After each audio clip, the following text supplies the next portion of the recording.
Dans l'univers de Tansura, les factions puissantes ne manquent pas. Les rois démons, ces entités titanesques qui dominent par leur force brute et leur charisme, les anges primordiaux, gardiens célestes d'une puissance quasi divine, ou encore les insectares, créatures cauchemardesques évoluant dans l'ombre, forment un échiquier complexe de pouvoir. Pourtant, au sommet de cette hiérarchie, une catégorie d'individus transcende toutes les autres par son évolution ultime, les humains éveillés ayant fait éclore leur œuf de héros.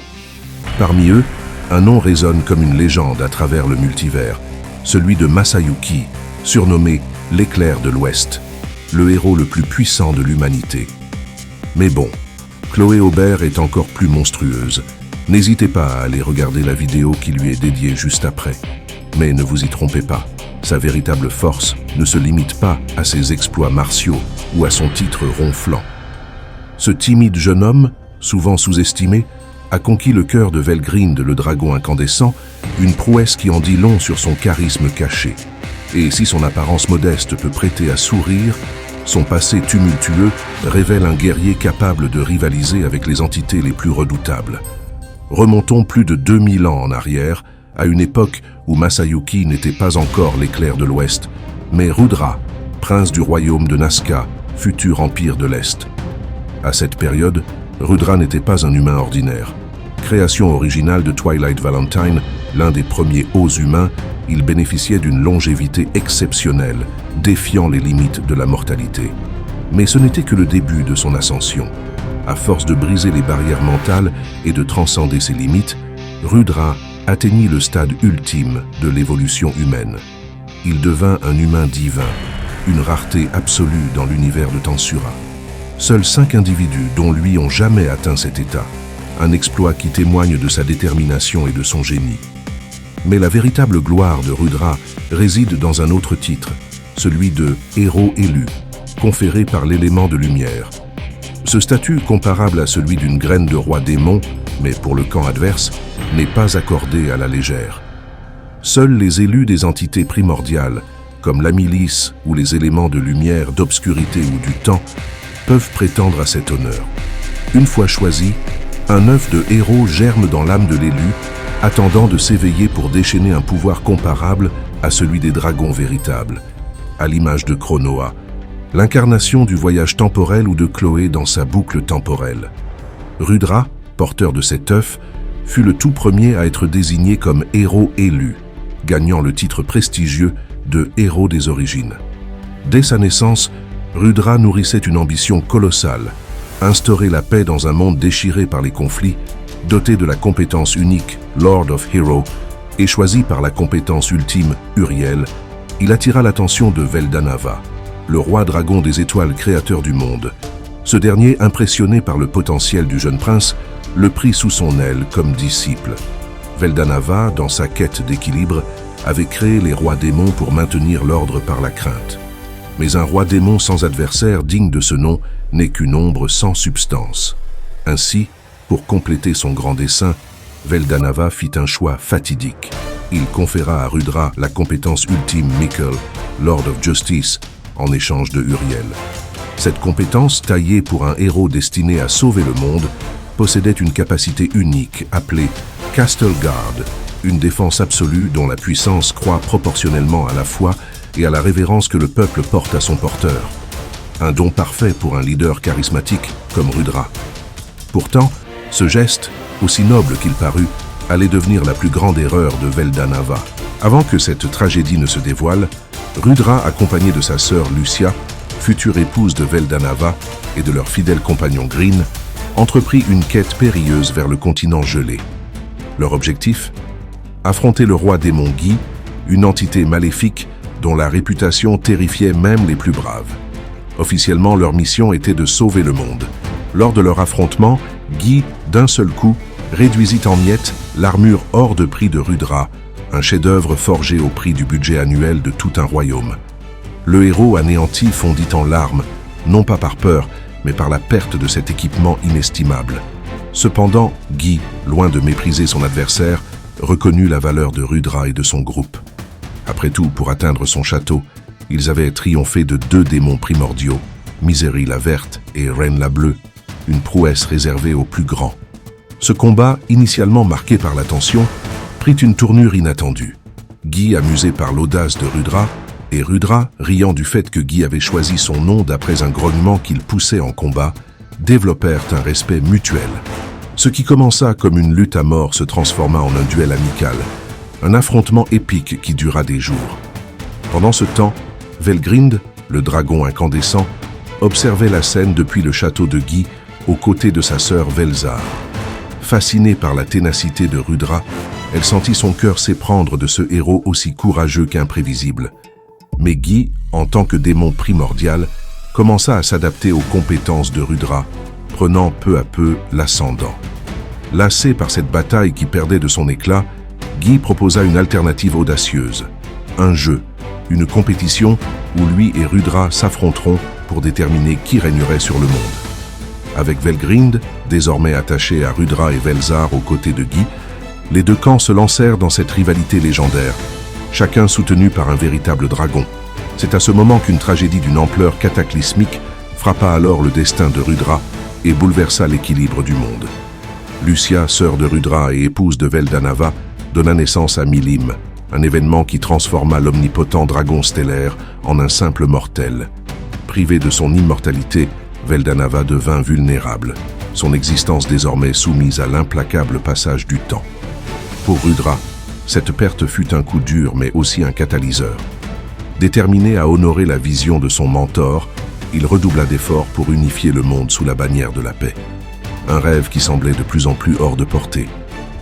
Mais le destin, cruel et impitoyable, frappa à nouveau.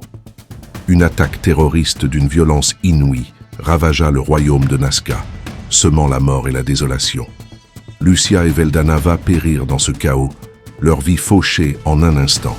Cet acte barbare plongea Milim dans une rage incontrôlable, ses pouvoirs divins menaçant de tout anéantir.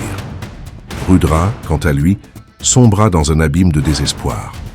La perte de sa sœur et de son maître brisa quelque chose en lui, le dépouillant de son innocence. Son esprit, jadis empli d'idéaux nobles, fut englouti par une spirale de tourments. Seule sa rivalité avec Guy, ce jeu épique pour la domination du monde, lui donnait encore une raison de se lever chaque matin. Ce traumatisme profond eut une conséquence encore plus insidieuse. La compétence ultime Michael, qui résidait en Rudra, commença à prendre l'ascendant. Cette entité, loin d'être une simple arme, possédait une volonté propre, un désir ardent de retourner à son véritable maître, Veldanava. Pour Michael, Rudra n'était qu'un hôte temporaire, un réceptacle toléré uniquement par l'ordre de Veldanava. Mais avec la mort de ce dernier, la loyauté de Michael envers Rudra s'effrita. La compétence chercha alors un nouvel allié, une âme partageant son objectif de ressusciter le dragon stellaire. Son regard se tourna vers Feldway, le premier ange primordial, un être d'une puissance incommensurable, résidant dans un autre plan d'existence. Feldway, consumé par le même désir de ramener Veldanava, tentait depuis des siècles de pénétrer le monde cardinal. Mais ses efforts étaient systématiquement contrecarrés par les démons, en particulier Noir, le futur Diablo. Lorsque la voix de Michael résonna à travers les dimensions, Feldway ressentit une connexion immédiate. À ce moment, la compétence n'avait pas de nom, n'étant qu'une entité abstraite. En la baptisant Michael, Feldway lui donna une identité, la faisant évoluer en un manas, une conscience autonome, capable de pensée et de stratégie. À travers un canal de communication transcendant les mondes, une sorte de réseau cosmique, les deux entités forgèrent un plan audacieux, ressusciter Veldanava. La première étape, faire de Rudra un vaisseau parfait pour Michael. Mais Michael ne voyait en Rudra qu'un obstacle. Pour accomplir son dessein, il entreprit de corrompre l'âme de Rudra, cherchant à prendre le contrôle total de son corps. Rudra, loin d'être naïf, perçut les signes de cette lutte intérieure. Son corps s'affaiblissait, incapable de contenir la volonté écrasante de Michael. Conscient que sa fin approchait, il opta pour une solution désespérée, la réincarnation. Tel un parasite, Michael s'accrochait à son âme. Mais chaque réincarnation permettait à Rudra de repousser temporairement son emprise. Cependant, Ce choix eut un coût terrible. À chaque cycle, un fragment de son âme se détachait, dispersé à travers le multivers. Chaque incarnation successive était plus courte, car une âme incomplète offrait moins de résistance à Michael. Cette bataille intérieure, un duel silencieux entre l'homme et la compétence, dura 2000 ans. Mais finalement, Rudra perdit. Michael prit le contrôle total de son corps, reléguant les vestiges de son âme dans l'oubli, éparpillés à travers d'autres dimensions. Simultanément, l'élite de l'Empire de l'Est, y compris Velgrind, dont la compétence ultime angélique la rendait vulnérable, tomba sous la domination absolue de Michael. Dès lors, Michael, déguisé en Rudra, régna sur l'Empire, poursuivant son objectif de ressusciter Veldanava. Mais Rudra n'était pas mort. Son âme, bien que brisée, persistait sous forme de fragments disséminés à travers le multivers. L'un de ces fragments trouva refuge dans un lieu inattendu, le monde des transfuges. Oui, un éclat de l'âme de Rudra traversa les frontières de la fiction pour s'incarner dans Masayuki Honjo, un lycéen japonais de 16 ans. Tout ce qu'il y a de plus ordinaire. La ressemblance entre Masayuki et Rudra était frappante, presque comme si le destin s'amusait à souligner leur lien. Ce jeune homme menait une vie banale, rythmée par les cours et les petites tracas d'adolescents, jusqu'à ce qu'un événement surréaliste bouleverse son existence. Une femme d'une beauté éblouissante, Veldgrind elle-même apparut de nulle part et l'embrassa. Avant qu'il ne puisse comprendre ce qui lui arrivait, Masayuki fut projeté dans le monde cardinal. Non pas par une invocation ou une réincarnation classique, mais par un transfert brut, comme s'il avait été téléporté sans préavis. Arrivé dans ce monde inconnu, Masayuki se retrouva démuni. Contrairement aux autres transfuges, il n'avait reçu aucune compétence de la voix du monde à son arrivée. Incapable de comprendre la langue locale, il erra, poussé par un besoin primal. Trouver de quoi manger. Dans un restaurant, il fut témoin d'une scène troublante. Une jeune fille était harcelée par un homme imposant. Masayuki n'avait aucune intention de jouer les héros. Tout ce qu'il voulait, c'était quitter cet endroit. Mais la foule bloquait la sortie. Par un concours de circonstances, il se retrouva face à l'agresseur, convaincu que sa dernière heure était arrivée. Mais alors un miracle se produisit. La voix du monde, interprétant à tort son geste comme un acte de courage, lui octroya la compétence unique, Chosen One, une capacité d'une rareté exceptionnelle, capable de rivaliser avec les compétences ultimes. Lorsque Masayuki rouvrit les yeux, son adversaire gisait inconscient à ses pieds. Terrassé par la puissance de sa nouvelle compétence, Chosen One se composait de 4 capacités principales, chacune plus impressionnante que la précédente. La première, aura héroïque, imposait une domination écrasante. Toute personne plus faible que l'utilisateur était instantanément paralysée, incapable de résister. Cette aura pouvait même rallier des ennemis à la cause de Masayuki, comme en témoigne l'allégeance de certains de ses compagnons. La deuxième, bénédiction héroïque, conférait une chance phénoménale, garantissant des coups critiques quasi systématiques. Un effet qui pouvait s'étendre à ses alliés, transformant son groupe en une machine de guerre. Mais le plus remarquable était l'effet psychologique de cette compétence. Elle transformait ceux qui entouraient Masayuki en fervents admirateurs. Peu importe ses actions, même les plus discutables, il était perçu comme l'incarnation de la justice et de la bonté, un héros irréprochable aux yeux de tous. La compétence unique, Chosen One, de Masayuki, véritable don du ciel ou malédiction déguisée, lui conférait un charisme surnaturel digne des plus grands héros de légende. Si vous avez vu Eminence in Shadow, pensez à Sid Kageno, capable de séduire n'importe qui avec quelques paroles bien placées. Masayuki, c'est un peu la même chose mais sans le côté manipulateur. Les 2 dernières capacités de sa compétence, charme héroïque et action héroïque, amplifiaient encore cette aura irrésistible. Charme héroïque inspirait quiconque voyait Masayuki en action, balayant leur peur et les poussant à se rallier à lui, comme s'il incarnait l'espoir incarné. Action héroïque, quant à elle, faisait de lui un modèle universel, un phare de vertu que tous admiraient, lui attirant des louanges incessantes. En d'autres termes, c'était une armure narrative, une protection quasi divine qui transformait chaque action, même la plus banale, en un acte héroïque digne d'une épopée. Physiquement, Masayuki n'avait rien d'un colosse, Il n'était pas un guerrier aguerri ni un mage surpuissant. Pourtant, le monde entier semblait prêt à s'agenouiller devant lui, non pas pour sa force, mais parce qu'il était le héros. Une aura intangible, mais irrésistible, émanait de lui, forçant l'admiration même des plus sceptiques. Mais pour Masayuki, ce don était une véritable plaie. Être un fragment d'âme de Rudra, le premier héros, le prédestinait certes à devenir un véritable héros. Condition sine qua non pour recevoir une compétence aussi rare que élue. Mais Masayuki, simple lycéen propulsé dans un monde qu'il ne comprenait pas, n'avait aucune idée de comment maîtriser ce pouvoir. Partout où il allait, quoi qu'il fasse, les éloges pleuvaient. Il pouvait simplement marcher dans une rue et la foule l'acclamait comme un sauveur. Cette adoration constante, loin de le flatter, le mettait profondément mal à l'aise. Un exemple frappant de cette dynamique eut lieu lors du tournoi du Colisée d'Ingrassia. Masayuki, qui n'avait rien d'un combattant, se retrouva propulsé sur le devant de la scène. Sans même lever le petit doigt, il écrasa ses adversaires, non pas par sa force, mais parce que ceux-ci, submergés par son aura héroïque, se retrouvaient incapables de le défier sérieusement. Chaque combat se transformait en une démonstration de son charisme, ses opposants soit s'effondrant d'admiration, soit se sabotant eux-mêmes. Cette situation, aussi absurde qu'elle paraisse, devint la norme pour Masayuki. Il ne pouvait pas engager une conversation sans que son interlocuteur le couvre d'éloges exagérés, au point qu'il finit par se résigner à cette vie d'idole involontaire. C'est ainsi qu'il gagna le titre d'Éclair de l'Ouest, un surnom qui, bien qu'impressionnant, ne reflétait pas vraiment ses propres mérites.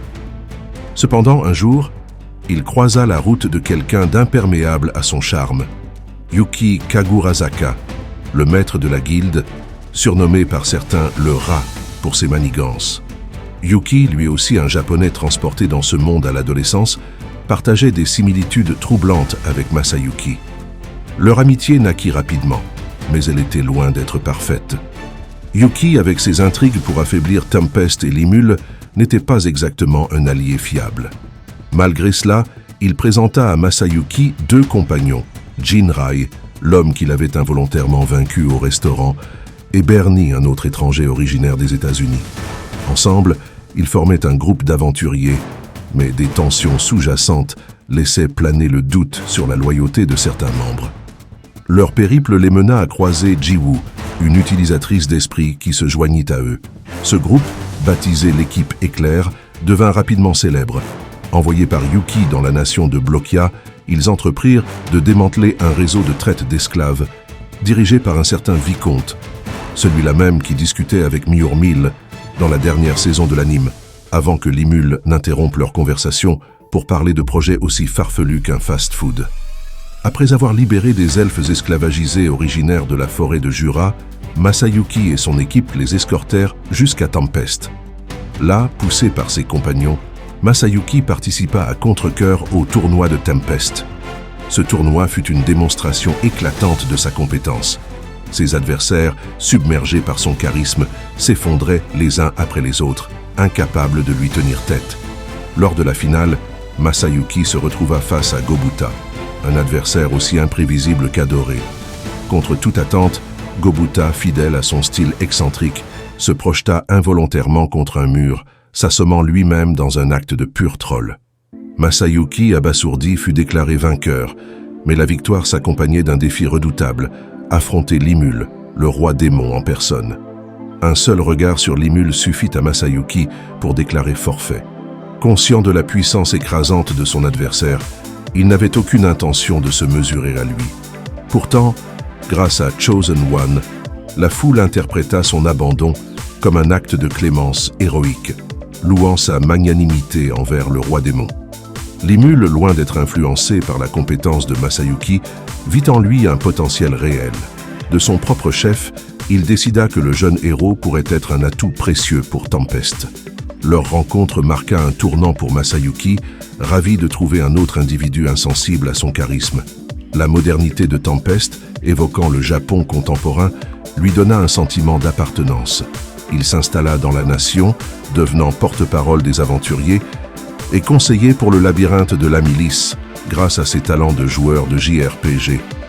Mais ne vous y trompez pas, Masayuki et son équipe n'étaient pas de simples figurants.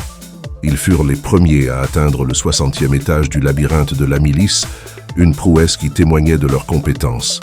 Cependant, à mesure que sa renommée grandissait, une rumeur troublante commença à circuler. Masayuki ressemblait étrangement à l'empereur de l'Empire de l'Est.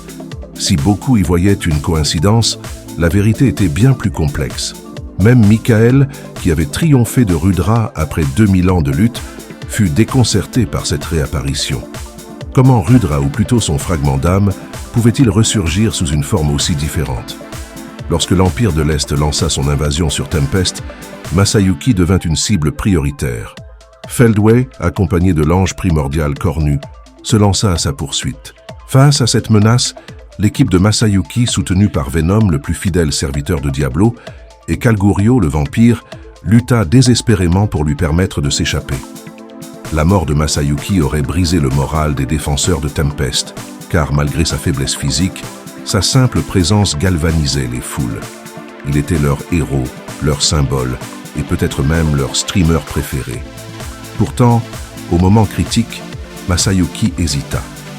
Laisser ses compagnons derrière lui allait à l'encontre de tout ce qu'il était, fragment d'âme de Rudra ou non. Cette hésitation donna à Feldway l'ouverture parfaite pour frapper. À l'instant précis où Masayuki, poussé par un élan de courage, décida de faire demi-tour pour aider ses compagnons face à la menace imminente, la voix du monde résonna dans son esprit. Une proposition inattendue lui fut offerte, faire évoluer sa compétence unique, Chosen One, en y ajoutant une nouvelle capacité, recours héroïque. Cette aptitude faisait de lui un aimant pour les héros, attirant à ses côtés ceux qui portaient en eux l'étoffe des légendes. Pourtant, dans ce moment de crise, Masayuki douta de son utilité. Comment une telle capacité pourrait-elle protéger ses amis face à un adversaire aussi redoutable que Feldway? Alors que l'ange primordial levait son épée pour décapiter Bernie, qui s'était interposé pour défendre Masayuki, un choc métallique retentit. Une lame s'opposa à celle de Feldway. Chronoa, la forme adulte de Chloé, venait d'apparaître, son masque tombant au sol dans un éclat dramatique. Le duel qui s'ensuivit entre Feldway et Chronoa fut d'une intensité telle que leurs mouvements devinrent imperceptibles pour les spectateurs au sol. Leurs épées s'entrechoquaient à une vitesse défiant l'entendement, créant des ondes de choc qui faisaient trembler l'air. Mais ce combat, aussi spectaculaire fut-il, tourna rapidement au désavantage de Chronoa. En tant que détentrice de la compétence ultime angélique Sariel, seigneur de l'espoir, elle était vulnérable à l'autorité absolue de Michael. Feldway, exploitant cette faiblesse, la soumit à son contrôle. Chronoa s'effondra, murmurant d'une voix brisée « Je suis Sariel, seigneur de l'espoir, à vos ordres, seigneur Michael ». Surestimant sa victoire, Feldway, dans un excès de confiance, ordonna à Chronoa et à Cornu, un autre ange primordial, d'éliminer Masayuki.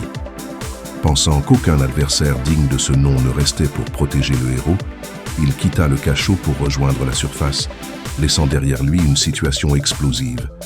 Et Masayuki, que faisait-il? Au milieu de ce chaos, alors que Chronoa dégainait son épée pour mettre fin à ses jours, il admirait sa beauté. Oui, alors que la mort le regardait droit dans les yeux, Masayuki, fidèle à son caractère, se perdit dans la contemplation de Chronoa, dont le masque brisé révélait un visage d'une beauté saisissante.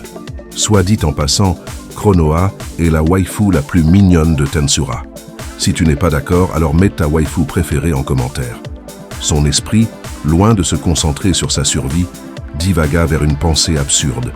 Si Chronoa était magnifique, la femme qu'il avait embrassée sur Terre, Velgrind, était encore plus envoûtante, avec une aura qui l'avait marquée à jamais. Cette réflexion, aussi futile qu'inattendue, déclencha un événement capital. Sa compétence unique, Chosen One, atteignit son apogée, évoluant en une compétence ultime, Lord of Heroes. Ce bouleversement changea radicalement le cours de la bataille.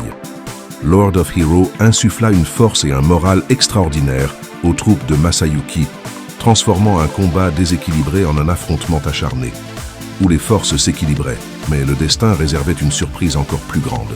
Au même moment, Limul, après avoir triomphé de Veldora et conclu une trêve avec Velgrind, utilisa les pouvoirs de ciel pour ouvrir un corridor d'âme permettant à Velgrind de rejoindre Masayuki.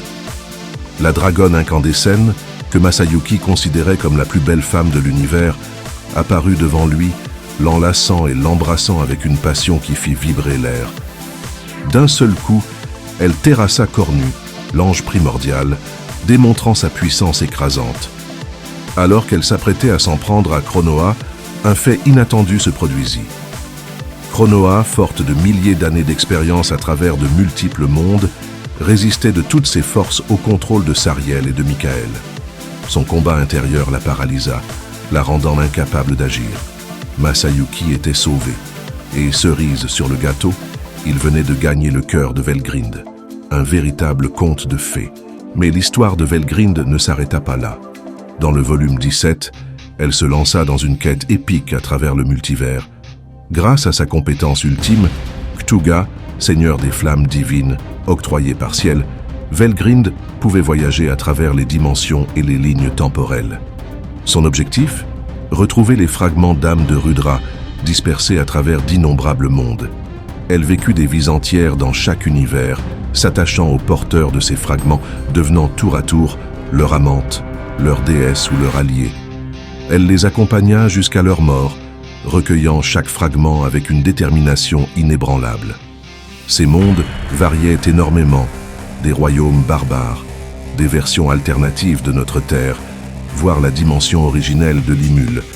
Dans plusieurs d'entre eux, Velgrind devint une figure divine, empêchant des conflits internes ou des invasions par la race des spectres de détruire ces réalités. Après un périple d'une longueur incommensurable, elle parvint à rassembler tous les fragments, sauf un, le fragment central. Ce dernier, elle le trouva au Japon, en la personne de Masayuki Honjo, un lycéen dont la ressemblance avec Rudra était frappante. Incapable de contenir son émotion après des siècles de recherche, Velgrind s'approcha de lui et l'embrassa. Cet acte déclencha la réunification des fragments d'âme, ramenant Rudra, mais pas tout à fait. Les souvenirs de Rudra ne revinrent pas pleinement à Masayuki. Seuls ses pouvoirs, son statut de héros élu et sa compétence élue furent restaurés. Ainsi, Masayuki, désormais plus qu'un simple humain, fut propulsé dans le monde cardinal, bouclant une boucle temporelle complexe où espace et temps se distordaient à travers les dimensions. La vérité éclata finalement. Masayuki était la réincarnation de Rudra, bien que dépourvu de ses souvenirs initiaux. Lorsque Michael et Feldway disparurent à l'issue de la guerre entre l'Empire de l'Est et Tempest, le monde reconnut en Masayuki le successeur légitime de l'Empire de l'Est. Ainsi, il devint Masayuki Rudra Nam-Ul Nazca, le nouvel empereur. Un titre qu'il accepta à contre-cœur, poussé par l'admiration universelle. Mais Masayuki retrouva-t-il un jour l'intégralité des souvenirs de Rudra ? La réponse est oui, mais d'une manière inattendue. Grâce à Lord of Hero, il acquit la capacité de restaurer les âmes de héros déchus, absorbant leurs souvenirs et leurs pouvoirs. Dans le volume 19, lors d'un affrontement décisif contre Feldway, Masayuki invoqua une armée de héros légendaires, dont Granbel Rosso, et même son propre moi du passé, Rudra lui-même. En fusionnant avec l'âme de Rudra, Masayuki devint temporairement le premier héros, compensant sa faiblesse physique par une puissance spirituelle inégalée. Pendant cet instant, il fut le plus fort du monde, surpassant même Feldway. Cette fusion lui rendit brièvement les souvenirs de Rudra. Mais une fois l'âme de ce dernier repartie, Masayuki redevint lui-même. Un détail amusant, étant qu'il ne put s'empêcher de toucher les bottes de Velgrind juste après. Un geste bien trop trivial pour le noble Rudra. Pendant ce temps, le corps originel de Rudra possédé par Michael livrait une bataille titanesque lors de la guerre de Tenma. Michael écrasa d'abord Diablo, le démon primordial noir, grâce à sa capacité à arrêter le temps, puis triompha de Sway avec la même aisance. Lorsqu'il affronta Limul, un seul usage de arrêt du temps suffit à le neutraliser, le réduisant à crier que c'était de la triche. La défaite semblait inévitable, mais Chronoa intervint à nouveau. Dans ce monde suspendu, elle défia Michael, sauvant Limul in extremis. Ce combat permit à Ciel de perfectionner sa compréhension des particules d'information, amorçant l'évolution de Limul en une entité numérique. Finalement, Cronoa utilisa sa technique de renversement du destin pour détruire le corps de Rudra, réduisant Michael à l'état de compétence. Dans un geste poignant, elle transmit Michael à Limul par un baiser. En intégrant Limul, Michael ressentit une chaleur familière, comme s'il avait retrouvé Veldanava, son véritable maître.